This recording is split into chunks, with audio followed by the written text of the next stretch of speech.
Okay, my name is Jürgen Steinmetz from eTurbo News and the Breaking News Show. We're back now, and we're actually going to go halfway across the world to Jakarta, Indonesia. And we welcome Alistair Spears, is that correct? That's correct. And he's the president of SCOL International in Jakarta. For those that don't know what SCOL is an organization actually 90 years old. They're going to have the 90th birthday in July, I believe, in Paris. And it's a global organization similar to what you probably would know from a Rotary Club, but for the travel and tourism industry, with members really across the world. And Alistair lives in Jakarta, Indonesia, and he's president of that SCOL club. And we're going to learn a little bit more about what SCOL is doing, what his club is doing, and what's going on in Indonesia. And also those who are familiar with eTurbo News and read our about statement, eTurbo News actually started in Jakarta, Indonesia. That's our initial home in 1999. We're the first travel newsletter in the world, and it all started in Indonesia. So I'm really excited to go back to Jakarta. I've been there many, many, many times, and I love Jakarta. It's a fantastic city. For those that have not been to Jakarta, really you should go. Not only a great shopping town, a lot of things to do. The social life is incredible, and you only like a very short flight, hour and a half, I believe, or 2 hours from Bali. So you can really combine it and learn something about Indonesia. And Alistair, you don't really look Indonesian. What are you doing in Jakarta? Well, it's a long story, Jürgen, but I've been here for 42 years now, having started off in the insurance business, but I very quickly got into the communications business, both in publishing, advertising, and PR. So I've been here for 40 years through, I think, about 6 or 7 presidents by now. I'm not quite sure how many. They keep changing, and through quite a lot of developments. What you see behind me, of course, none of that existed when I came. It was pretty much a village 42 years ago, and now it is, as you just mentioned, a substantial and exciting city. No, it is, and traffic. I remember when I was in Jakarta, traffic is horrendous. So you can never really plan more than 1 meeting a day because you don't know how long it takes to get to. Is it still the same, or did you guys improve this a little bit? Well, it has improved a little. We have 1 underground line now. It's a start. It's quite popular. It's rather well done, but we've got 20 kilometers and we need about 200 to make it work. So we've got quite a long way to go, but we've got improved roads. We've got improved, a little bit of improved access, but a long way to go. Yeah, and for those that do go to Jakarta and plan on flying to Bali, and I've done this Bali-Jakarta route many, many times, especially on the weekend, we went back and forth. Don't plan on making your flight. My best advice is stay at the airport hotel the night before and fly in the morning, because I don't know how many last flights I missed to Bali. So it is but it's a fun city. Food is excellent. There's so many, you can find any food from anywhere in the world, and people are very friendly, and it's really a city I personally enjoyed a lot. But let's talk a little bit about SCOL. How many members you have in your SCOL club? Well, we used to have, before all of this decline in being able to attend anything, we had 80 members. Now we're just down to 20, but we're rebuilding at the moment. The people haven't been able to go to anything. So we've kept it going, and we've just kept the core group going. But over the last 3-4 months since the COVID regulations relaxed, we have built up again. In the last 3 dinners that we've had 40 people, roughly 40 people coming. So the spirit is back, the attendance is back, and we are moving forward again. And if anyone wants to join us listening, I know we have a lot of readers still in Indonesia because of our history. They can just go to SCOL.org, and also if you're not in Jakarta, anywhere in the world, and you don't have a SCOL club in your area, start one. And it's easy. Absolutely. Just contact SCOL. Just go to SCOL.org. You have all the information on it, and you can also see if there is a SCOL club in your region. It's a really good organization to belong to. It's fun. Skoll is also has Young Skoll for those that are just starting the business. You can also join, and it's doing business among friends. That's what it is. And so it's definitely a good organization to belong to. And I think you have some exciting activities you told me earlier coming up in regards to the sustainable tourism world. Tell us a little bit more about it. Well, you're absolutely right. You're going to look, when we talked about building back better, there's been a lot of talk about what actually has happened. Not quite enough. I know people have been distracted, their resources have been depleted, but what we need to do is to really focus people on things that can be done. So we've taken the initiative in Skoll Jakarta to work on the basic elements of sustainability. Now, 3 months ago, when we restarted, when we were allowed to have in-person meetings again, we started off in the Grand Melia Jakarta. We're supported very well by the 5-star hotels with a talk about water. Now, water is crucial to our business. And what we've done in Jakarta is that we've got one hotel, which is now fully integrated, 100% standalone bottling plant on site. And we talked about that. So there's no plastic whatsoever. There's no water deliveries, even in big containers. There's no transportation, no pollution, all done on site. We don't think there's anybody else, and certainly in Indonesia, who's doing that. And we wanted to bring that to the attention of the industry, that you can have a fully integrated water bottling recycling system in a standalone hotel, break even for that 400-room hotel, only 14 months, and saving 40,000 plastic bottles a year. And that was a message which everyone went, oh, we can actually do that. So that we started off with this really pretty cool, you can do it, and it makes money, and it makes sense message. Tell us, I mean, we're not the BBC here, and but what's the name of the hotel? Because I think that alone might be a good story. Oh well, it was the perfect hotel, frankly. It was the Mercure Convention Center in Ancol. Okay. Which of course is part of the Accor group, which gave us access to the rest of the 120 Accor hotels in Indonesia. And it belongs to a hotel owning group called Jakarta Setia Budi, who also happens to own Hyatt hotels across Indonesia and a bunch of apartments. So we got a double hit. And that just opened, about 2 months ago. Sorry, just on 2 months ago, when we had the talk, that was when it was just inaugurated. So it is very new. And now we're spreading this message to the entire business. If you can save 40,000 plastic bottles in one hotel, you multiply that by 1,000 hotels, you've suddenly got 40 million plastic bottles taken out of the system, and they save money at the same time. Quite a good scenario. So that was our first talk. That's an amazing example, and I never heard anything like this before. So that's quite impressive.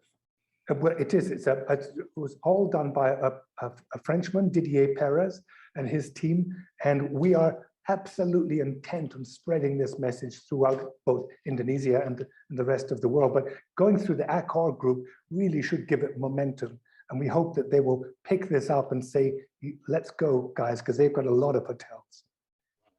And Indonesia has a lot of hotels. Not only the Accor group, you really have all the major Western hotels. You have a lot of beautiful local branded hotels, boutique hotels.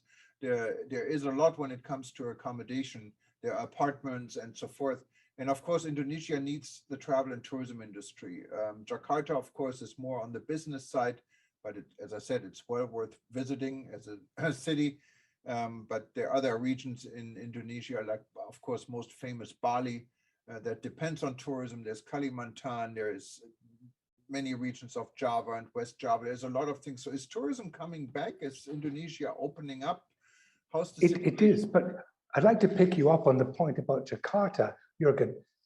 One of our second talk, and that fits in perfectly, the second talk we did last month was on destination management for Jakarta. Now, Jakarta is, as you said, everyone thinks about it as a business city. What we want is people to think about it as a destination. Why wouldn't you, if you go to Kowloon as a destination, why wouldn't you go to Jakarta? We've got everything that Kowloon has got and more. We've got culture and history. We've got fantastic golf. We've got spas. We've got great shopping. As you mentioned, fantastic restaurants. But everyone thinks about this as a business destination. No one books a holiday to come here. Literally no one. And that's very sad. And we want to change that mentality. We've got the Thousand Islands offshore, which is part of Jakarta. Beautiful place. I've been there. I mean, it's we talked we just about don't promote it as a holiday destination. It's always business, business, convention, exhibition, business. We got to change that mindset. No, I mean, I fully agree with you. And if we can help by any means, I told you before we started officially talking, I actually have a medal from the governor in Jakarta I received in 2000, in the year 2000, when eTurbo News, and a lot of people don't know this, actually, not eTurbo News, but my company, what later became eTurbo News, represented Indonesia as a tourism office in the United States and Canada. And that's the reason I spent so much time in Jakarta and also in Bali and in many other regions. And I have to say, I fall in love with Jakarta. It's definitely a place to visit. If you like cities, and I live in at that time, at least now I live in the city in Honolulu, but at that time I lived on the North Shore here on Oahu, what is just beautiful from scenery. But you really don't want to go to a beach city. So Bali, not Bali is attractive, but for me personally, the beaches were not a big deal. But I really enjoyed the city, and Jakarta has it all. It's really a place visiting, and it has everything you can think of to offer. And I don't think that has changed over the year. It looks like it even increased because there are new hotel openings, there are new activities, and you lived there for 40 years, so got to be worth it, right? Well, absolutely. I mean, Jakarta has great advantages because you can get out of Jakarta up to the mountains only a couple of hours away as well. And then, of course, as you said, look, regional travel to Bandung, which is an extraordinarily great city as well. We've got Surabaya, which is industrial, but actually a great city to visit too. Then, of course, we have the gems of Jogja and Solo in central Java. I mean, marvelous places that are unique and beautiful and easily accessed. Yeah, and Surabaya, if you ever go to Surabaya, get ready for spicy food. I remember this, they had the spicy chicken, what was wonderful because I love spicy food. And yes, there's so much going on in Bandung. I remember the road, and I stayed I forgot the name of the hotel, in a golf hotel. What was a wonderful weekend I spent there. And of course you have so many things in Java, and you can experience it. Jakarta could be kind of a hub, yeah, from where you can really go to anywhere. And yep. So yeah, Indonesia is actually a very big country, and if you fly from one end to another, it's like 6 hour flight. So it is not a small place. It's the largest Muslim population of any country in the world, but it's not only Muslims. You have Christians. Bali is dominant Hindu. It has so much diversity, and people are living peacefully together. Very much so. And that is really a big issue. And you see all these smiles. Everyone, especially in the travel and tourism industry, know really well how to make guests feel comfortable, and they love guests. And so it's definitely a good place to visit. So what's new in Jakarta? I mean, last time I was there, I have to say, was probably already 10 years ago. What happened in the last 10 years? Well, in 10 years, so many things have happened. We've got lots of new hotel openings. I mean, a whole bunch of, look, Jakarta is a mall city, but how you make your malls is kind of an increasing art. We've got a great place called District 8, which includes the new Langham Hotel and a really cool dining shopping mall there as well. I mean, there's lots of fun things like that which are happening, which you walk around and go, is this Jakarta? It's cool. and it's modern and it's fresh. Look, we've got a Park Hyatt coming up. We've got a new St. Regis coming up. The hotels here, while they've been suffering, have never let their standards down. Everything is open again. As you said, the food here is wonderful. There's a great variety of food. But a quick aside back to Bali, if I may, Jürgen.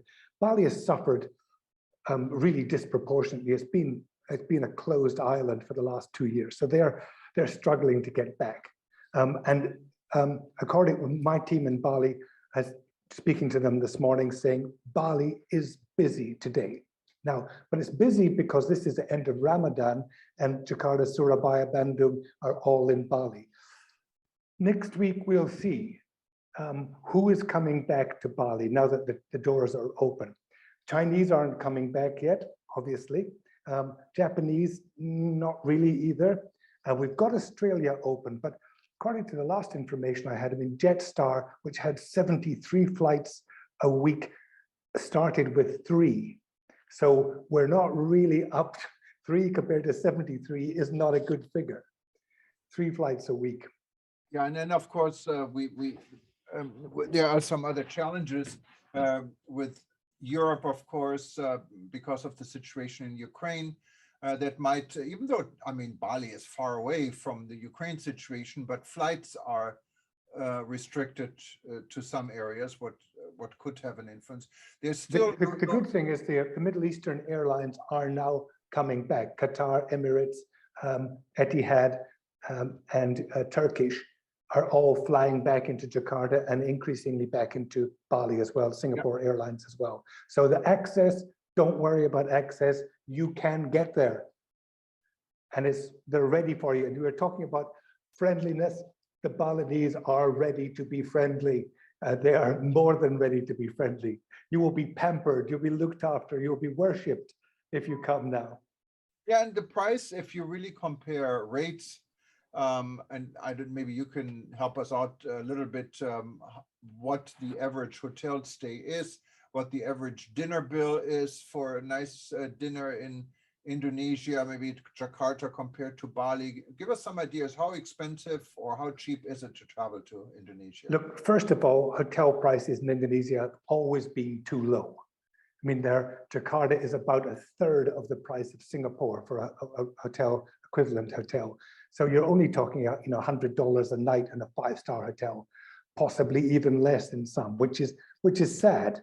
And it's worth much more. The same thing in Bali. Prices are, look, you can get some 4-star hotels for like $50 US a night, and we need to bring that up again. But of course, they're starting low. But on the food side, if you avoid the really expensive restaurants, you can eat, for $15, $20 US a head, including a couple of drinks. It is not expensive. We're talking about having a great night out and going home with still change jingling in your pockets, ready for the next day. It's a really great time to come. You're telling me for the price of 1 Mai Tai or a drink here in Hawaii, you can have an entire dinner and you can have actually 2 Mai Tais and wonderful food for the same price. Yes, correct. That's the place to go. That's the place to go. And of course, what we're doing is encouraging people to drink the local beer, drink the local wine. They have good wine in Bali now. And then you're supporting the local industries and still having a good time. So a lot of positive points have come out of this as well. The whole local supply chain thing had to kick in, and it did.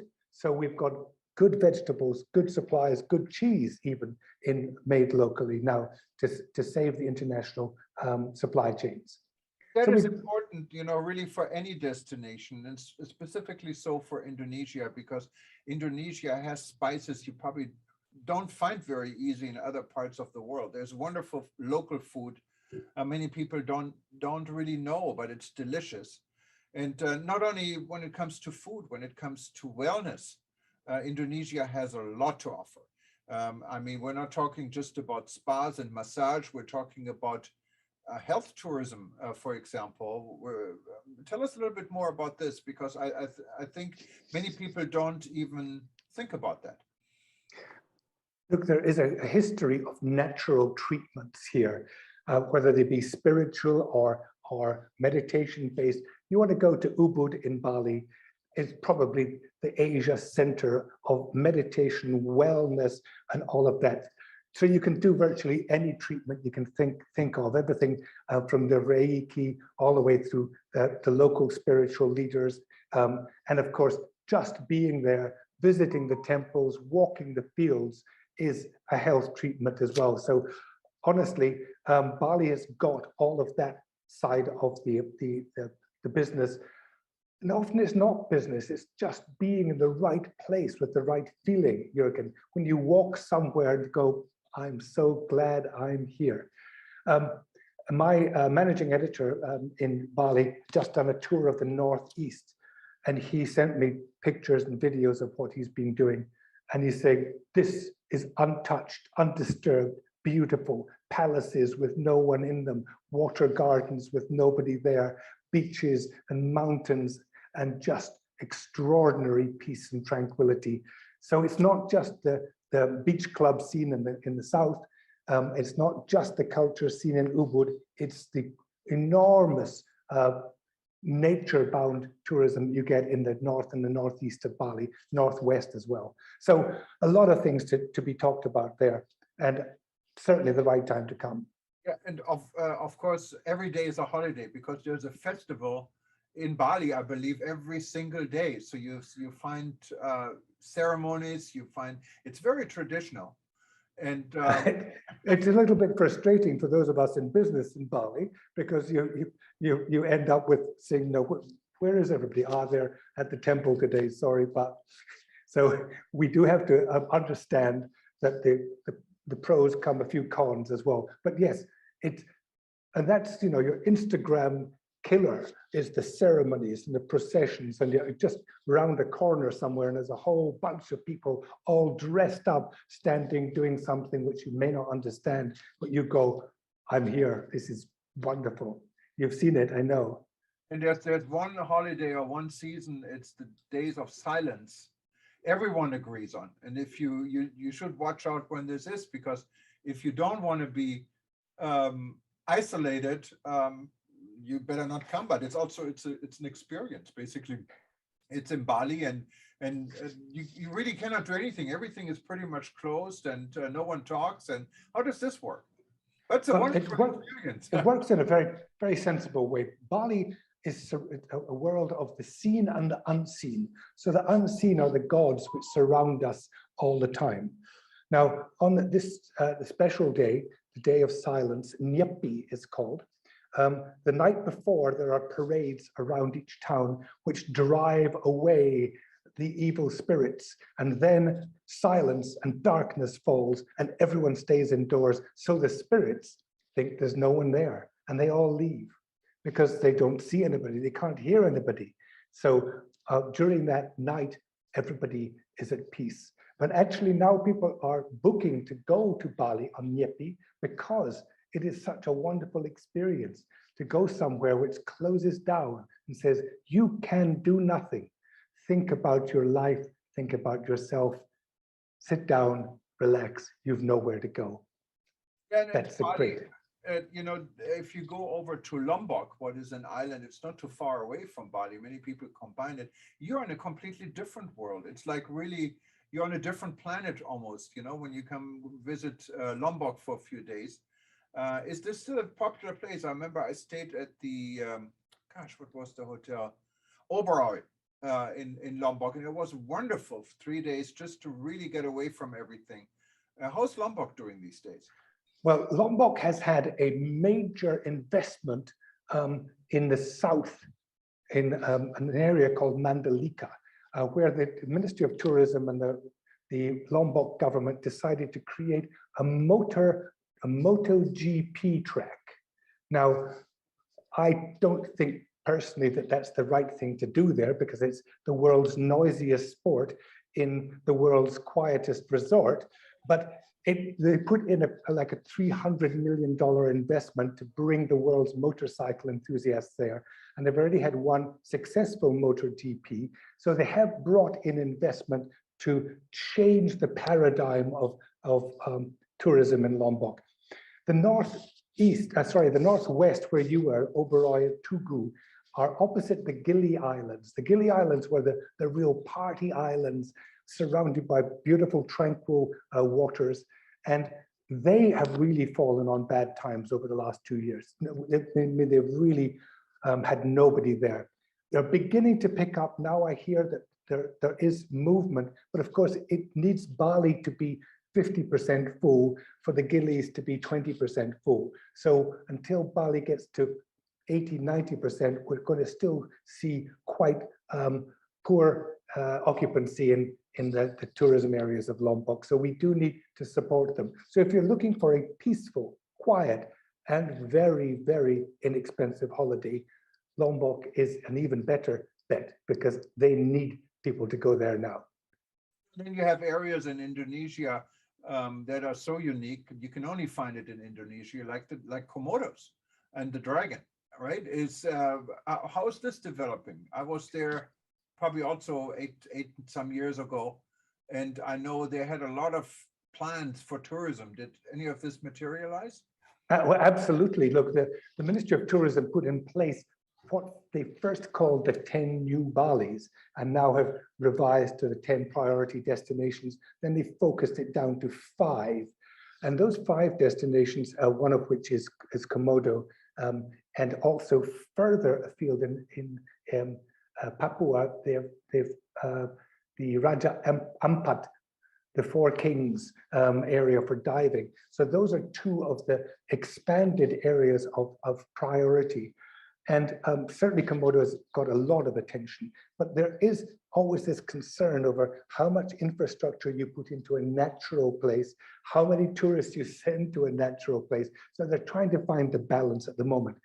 They've been helped by Swiss Contact, a Swiss NGO who's been doing the sustainability planning for some of these places. So the Ministry of Tourism has brought in experts to help them get that balance right.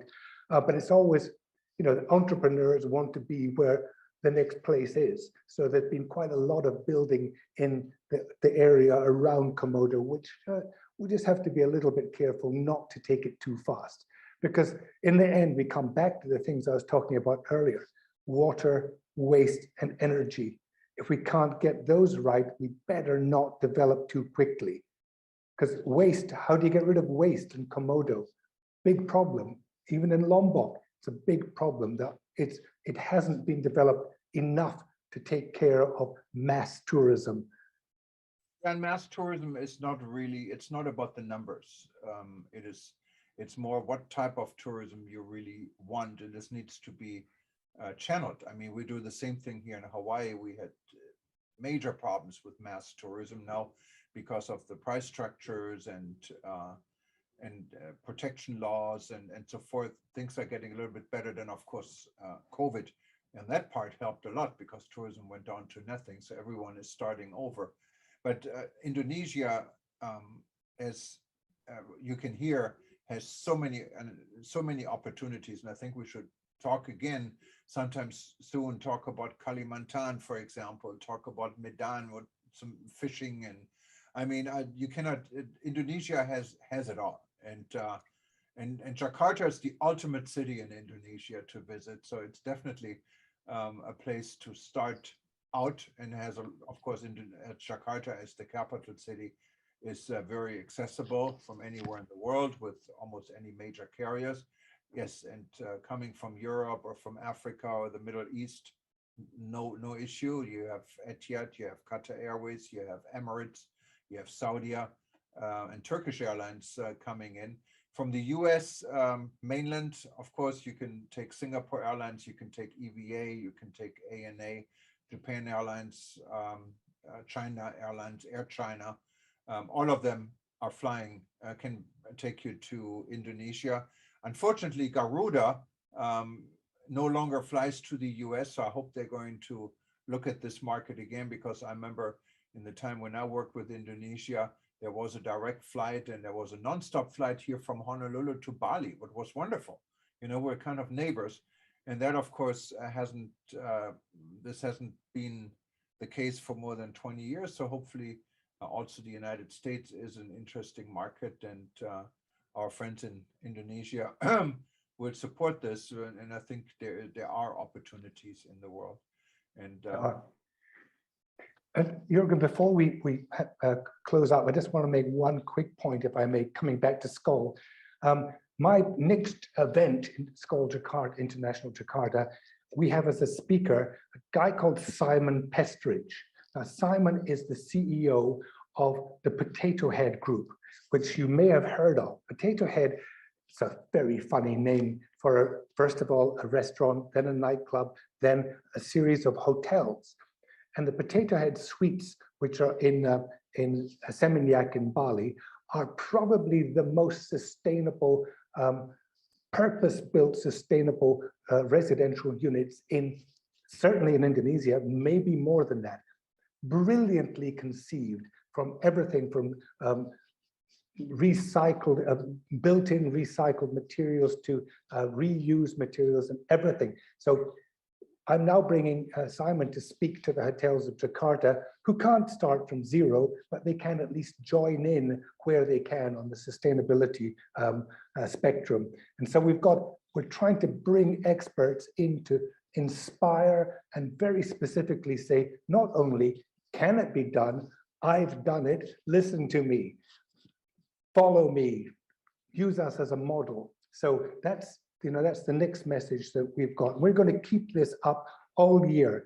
I've got Steve Piro coming to speak about energy and how hotels can save up to 40% of their energy.